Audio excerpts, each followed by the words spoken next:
Hi මගේ පැටව ටිකට කොහොමද? මං හිතනවා ඔයාලා ගොඩක් හොඳින් ඇති කියලා. එහෙනම් පුතේ ඔන්න අද ඔයාලා මාත් එක්ක මේ එකතු වෙලා ඉන්නේ පරිසර විෂය ආශ්‍රිත ගැටලු 3000 සාකච්ඡා කිරීමේ දෙවැනි වීඩියෝ එකත් එක්ක. ඒ වගේම කියන්න ඕන පුතේ මේ ගැටලු පරිසර විෂයට සමගාමී වගේම සාමාන්‍ය දැනීම ආශ්‍රිත ගැටලු තමයි තියෙන්නේ. මොකද ශිෂ්‍යත්ව විභාගයට මේ වගේ ගැටලු එන්න පුළුවන් සම්භාවිතාවය ගොඩාක් වැඩි. එහෙනම් පුතේ ඔන්න අද අපි කතා කරනවා ප්‍රශ්න 10ක්. ඒ වගේම ඔයාලට කියන්න ඕනේ මේ ප්‍රශ්න 10ට ලකුණු මන් 10 ගානේ ලකුණු 100ක් දෙනවා. එතකොට එක ප්‍රශ්නයකට 10 ගාන තමයි ඔයාලට ලැබෙන්නේ. මුලින්ම මම ඔන්න ප්‍රශ්නයක් කියනවා. ඊට පස්සේ උත්තර තුනකුත් ඔයාලට දෙනවා. ඊට පස්සේ ඔයාලා ඒ උත්තර තුනෙන් හරි උත්තරේ මොකද්ද කියලා තෝරන්න ඕනේ. ඊට පස්සේ පුතේ මම ඔයාලට තප්පර 5ක වෙලාවක් දෙනවා. ඒ තප්පර 5 ඇතුළත ඔයාලා නිවැරදි පිළිතුර හොයාගන්න ඕනේ. ඒ වගේම පුතේ මම ඔයාලට කියනවා අනිවාර්යෙන්ම මේ වීඩියෝ එක චුට්ටක් නතර කරලා ගිහිල්ලා කොලේකුයි පැන්සල්කුයි අරන් එන්න. අරගෙන ඇවිල්ලා 1 ඉඳන් 10ට ඉලක්කම් ටික දාගෙන යන්න. ඊට පස්සේ ඔයාලා පළවෙනි ප්‍රශ්නෙට ලකුණු 10ක් ගත්තා නම් ලකුණු 10යි කියලා ලියා ගන්න ඕනේ. ඊට පස්සේ අවසානට මේ වීඩියෝ එක බලලා ඔයා ලකුණු කීයක් ලබා ගත්තද කියලා අල්ලෙන් කමෙන්ට් එකක් දාන්න. එහෙනම් පුතේ ඔන්න ඔයාලගේ පළවෙනි ප්‍රශ්නය ශ්‍රී ලංකාවට ආසන්නව පිහිටා ඇති රට වන්නේ 1. ජපානය 2. කැනඩාව 3. ඉන්දියාව ශ්‍රී ලංකාවට ආසන්නව පිහිටා ඇති රට වන්නේ 1. ජපානය 2. කැනඩාව 3. ඉන්දියාව.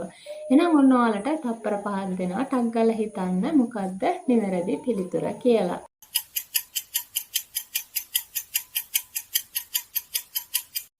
හරි පුතේ ඔන්න ඔයාලගේ වෙලාව ඉවරයි. මොකද්ද මේකට නිවැරදි පිළිතුර? අපි දන්නවා ශ්‍රී ලංකාව ආසන්නව පිහිටා තියෙන රට තමයි ඉන්දියාව.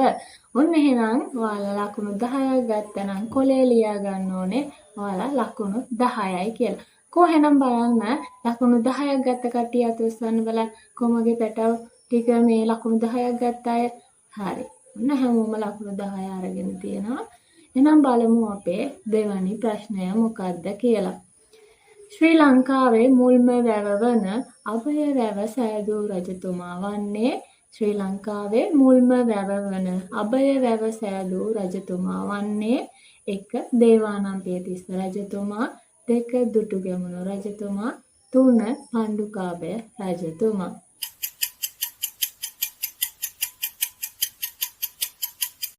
හරි පුතේ එහෙනම් මට කියන්න ශ්‍රී ලංකාවේ මුල්ම වැව වන අභය වැව නිර්මාණය කළ රජතුමා කවුද? අපි දන්නවා ලංකාවේ පළවෙනි රජතුමා තමයි පුතේ පණ්ඩුකාභය රජතුමා. පණ්ඩුකාභය රජතුමාට අභය කියලා මාම කෙනෙක් හිටියා. අභය මාම සිහි වෙන්න තමයි මේ අභය වැව නිර්මාණය කරේ. මේ අභය වැව පුතේ බසවක් කුලම වැව කියලත් අපි හඳුන්වනවා.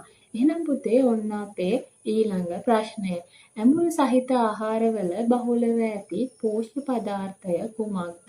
ඇඹුල් සහිත ආහාරවල බහුලව ඇති පෝෂ්‍ය පදාර්ථය කුමක්ද? Vitamin B, vitamin C, khනිජ ලවණ.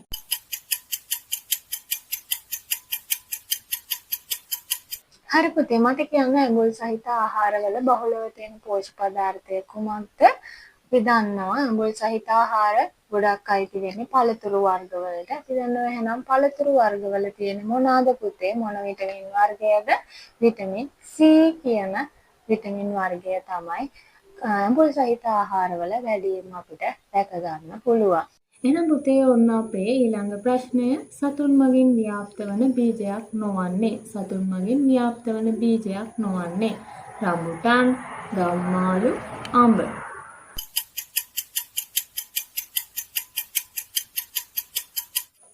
හරි පුතේ මට කියන්න රම්බුටාන් ව්‍යාප්ත වෙන්නේ සතුන්ගෙන්ද නැත්නම් සුල්ලංගෙන්ද නැත්නම් වෙනත් ක්‍රමයකින්ද? කොහොමද රම්බුටාන් ව්‍යාප්ත වෙන්නේ? අපි දන්නවා රම්බුටාන් තියෙන පැතිවල අපේ දරුවෝ දන්නවා රම්බුටාන් ගස්වල එන ලේන්නු සහ දඬු ලේන්නු සහ වෙනත් සත්තු කුරුල්ලෝ රම්බුටාන් ගෙඩිය කාලා ඇට තැන් වල දාලා යනවා. ඊට පස්සේ ඒ රම්බුටාන් පැලවෙනවා. ඒ වගේම අඹත් එහෙමයි සත්තු කාලා දැම්මට පස්සේ අඹ ඇටය පැලවෙනවා. එහෙනම් පුතේ මේ ගම්මාළු ව්‍යාප්ත වෙන්නේ කොහොමද? ගම්මාළු ව්‍යාප්ත වෙන්නේ අපි ඉගෙනගෙන තියෙනවා. ගම්මාළු කොහොමද ව්‍යාප්ත වෙන්නේ? සුළඟින් තමයි ගම්මාළු ව්‍යාප්ත වෙන්නේ. එහෙනම් නිවැරදි පිළිතුර තමයි ගම්මාළු. එහෙනම් පුතේ ඔන්න අපේ ඊළඟ ප්‍රශ්නය කිනිහිරක් දැකිය හැකි ස්ථානය වන්නේ. කිනිහිරක් දැකිය හැකි ස්ථානය වන්නේ වඩුමඩුව, රෝහල, කම්හල.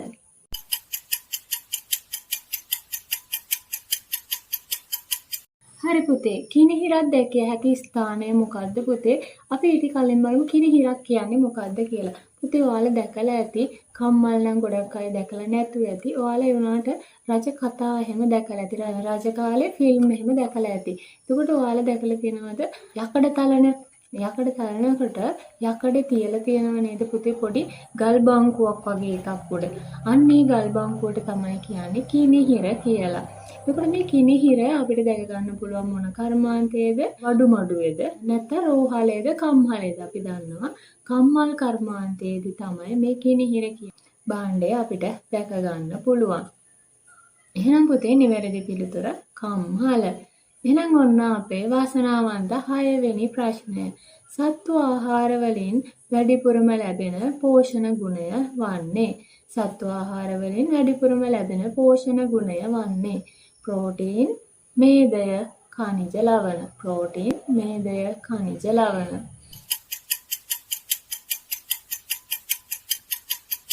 වැඩිපුරම අපිට ලැබෙන පෝෂණ ගුණය අපි දන්නවා සත්ව ආහාරවල වැඩිපුරම තියෙන්නේ ප්‍රෝටීන්. එහෙනම් පුතේ ඔන්න අපේ ඊළඟ ප්‍රශ්නය රෝගීන් ආශ්‍රය කිරීමෙන් වැළඳිය හැකි රෝගයකි. හිසේ කැක්කුම, මැලේරියාව, කම්මුල් ගාය. රෝගීන් ආශ්‍රය කිරීමෙන් අපට වැළඳිය හැකි රෝගය පුතේ අපේ පන්තියේ දැන් ඔයාලගේ යාළුවෙක්ට හිසේ කැක්කුමක් හැදිලා තිබ්බ කියලා ඔයාලටත් හිසේ කැක්කුම හැදෙනවද? නෑ නේද? එහෙනම් මැලේරියාව හැදෙන්නේ කාගෙන්ද? අපි දන්නවා මැලේරියාව හැදෙන්නේ මැලේරියා වාහක මදුරුවෙක්ගෙන්. එහෙනම් මේ කම්මුල් ගාය කියන එක පුතේ රෝගීන් ආශ්‍රය කිරීමෙන් වැළඳෙන රෝගයක්. එහෙනම් පුතේ නිවැරදි පිළිතුර තමයි කම්මුල් ගාය. ඔන්න අපේ ඊළඟ ප්‍රශ්නය. ජන ක්‍රීඩාවක් නොවන්නේ එළුවන් කෑම, ලී කෙලිය, හනුමා වන්නම.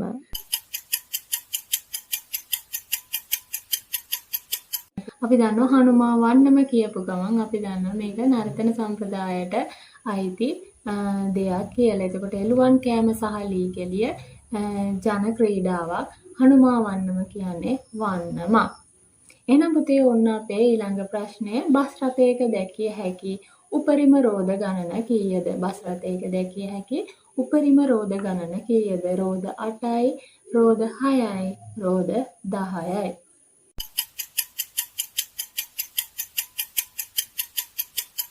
පුළුවන්ද ඔයාලා චුට්ටක් ඉස්කෝලේ යන ගමන් එන ගමන් චුට්ටක් බලන්න බස් රථයක රෝද කීයක් තියෙනවද කියලා. පුතේ අපිට බස් රථයක රෝද 6ක් දැක ගන්න පුළුවන්. එහෙනම් පුතේ ඔන්න අපේ ඊළඟ ප්‍රශ්නය පාපන්දු ක්‍රීඩාවේ එක් පිලක සිටින ක්‍රීඩකයන් ගණන කීයද? පාපන්දු ක්‍රීඩාවේ එක් පිලකට සිටින ක්‍රීඩකයන් ගණන කීයද? 17කි, 11කි, 15කි.